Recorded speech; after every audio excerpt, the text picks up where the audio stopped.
Assalamualaikum warahmatullahi wabarakatuh. Perkenalkan, nama saya Koirul Ramdan dari Biologi C semester 6.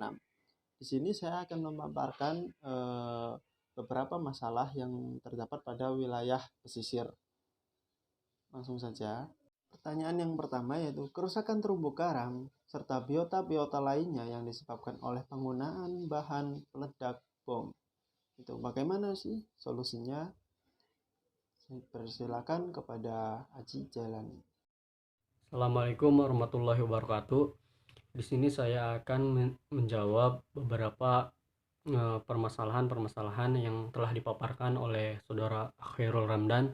Yang pertama yaitu bahwa pemerintah setempat laut telah mencegah dan melarang aktivitas pemboman di laut. Pencegahan dan pelarangan tersebut sudah sangat tegas, yaitu dengan dilakukannya penangkapan para pelaku oleh aparat kepolisian. Pertanyaan yang kedua, eh, untuk pemanfaatan penebangan pohon bakau di sekitar perairan yang makin meluas, bagaimana sih cara mengatasinya? Solusinya adalah Dinas Kelautan dan Perikanan melakukan penanaman kembali hutan bakau bersama masyarakat di daerah pinggiran pantai yang telah mengalami pengundulan yang diakibatkan oleh penebangan oleh oknum-oknum yang tidak bertanggung jawab. Nah, pertanyaan ketiga, bagaimana cara mengingatkan warga agar tetap menjaga kebersihan di wilayah pesisirnya? Melakukan sosialisasi kepada masyarakat tentang pentingnya menjaga lingkungan agar terciptanya keseimbangan ekosistem dan memberikan larangan untuk tidak buang sampah sembarangan dan menerapkan AMDAL sebagai upaya untuk mencegah kerusakan wilayah pesisir. Adapun masalah limbah domestik itu dapat dilakukannya dengan pengolahan sampah dan gerakan bersih pantai dan laut. Untuk yang keempat yaitu apa sih konversi kawasan lindung ke penggunaan lainnya. Banyak sekali pergeseran lahan pesisir dan kawasan lindung sekalipun menjadi pelabuhan, pemukiman, industri, tambak ikan, dan pariwisata. Hal tersebut dapat menyebabkan kerusakan ekosistem, terutama ekosistem hutan mangrove. Apabila ekosistem mangrove ini rusak dan punah, maka akan terjadi hal-hal seperti berikut. Yang pertama, eh, regenerasi ikan dan udang akan terancam. Yang kedua, terjadinya pencemaran di laut yang sebelumnya dapat diikat oleh hutan mangrove. Dan yang ketiga yaitu kedangkalan perairan laut. Nah, solusinya adalah pengolahannya harus disesuaikan dengan konservasi. Kelima, bagaimana cara mengatasi abrasi di wilayah pesisir pantai? Terima kasih. Lakukan penanaman 1.000 pohon mangrove di wilayah pesisir guna untuk menahan laut dari abrasi. Assalamualaikum warahmatullahi wabarakatuh. Kenalkan, nama saya Aji Jalani. Di sini saya akan memaparkan beberapa masalah yang terdapat di wilayah pesisir. Yang pertama yaitu sumber utama pencemaran pesisir dan lautan berasal dari daratan yang terdiri dari 3 jenis, yaitu kegiatan industri, kegiatan rumah tangga, dan kegiatan pertanian.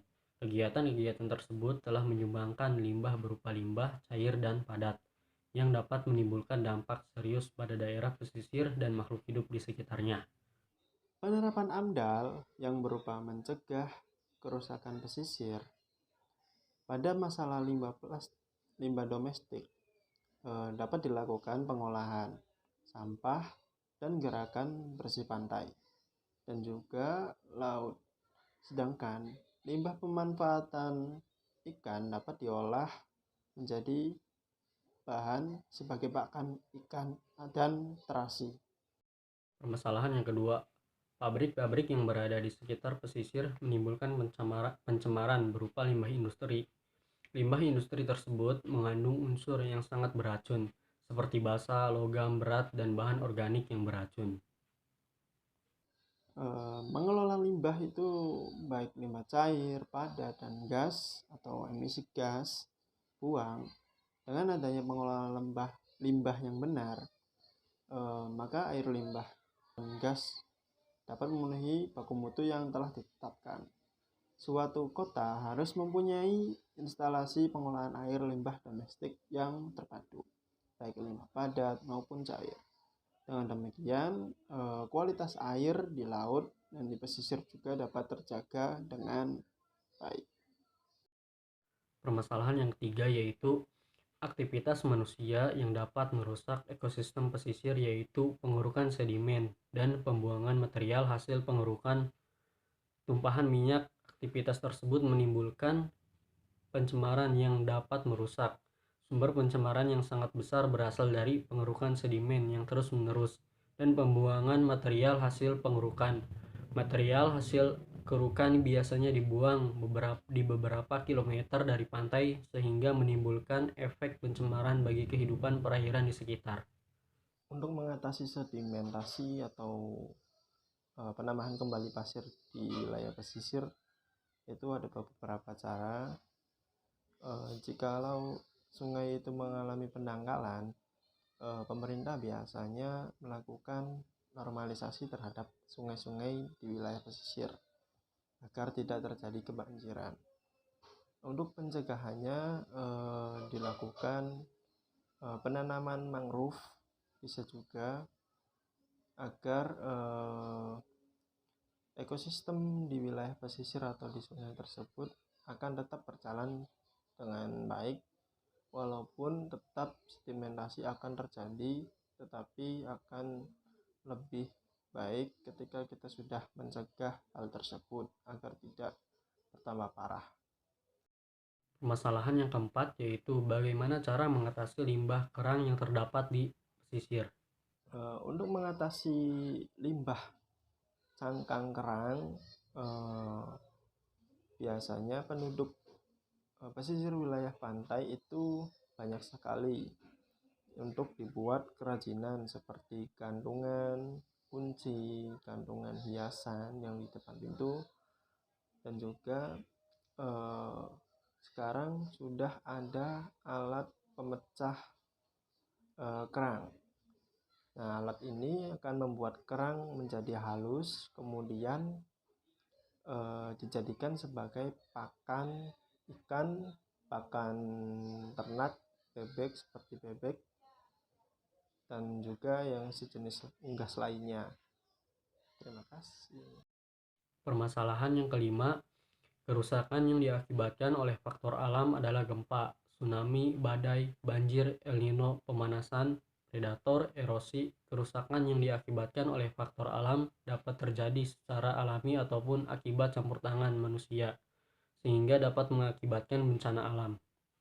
Kegiatan pemulihan dilakukan karena untuk berupaya memulihkan keadaan yang telah mengalami kerusakan. Nah, pemulihan itu dapat berupa restorasi, rehabilitasi, maupun rekonstruksi. Dalam kejadian bencana alam itu bisa dilakukan hal tersebut untuk pemulihan pada wilayah pesisir. Untuk yang terjadi jika oleh perbuatan manusia, misalnya pada kasus tumpahan minyak, dapat dilakukan beberapa metode seperti penggunaan absorben dan skimmer, atau juga dengan metode kimia dan biologinya, yaitu dengan cara pembakaran.